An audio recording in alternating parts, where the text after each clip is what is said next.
हा समाज मेनस्ट्रीम मध्ये येईल.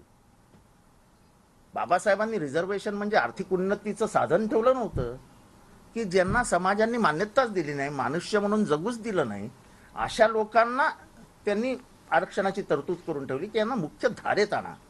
5,000 वर्ष मुख्य धार, 5,000 वर्ष नाही, जेव्हापासनं हा देश किंवा हे काय आपल्या काय जे काय असेल ते अस्तित्वात आलं, तेव्हापासून तुम्ही एका वर्गाला मान्यताच देत नव्हतात. त्यांना शिक्षण नाही, त्यांना घर नाही, त्यांना शेती नाही. अशा वर्गाला प्रतिनिधित्व मिळावं म्हणून तर आरक्षण आलं.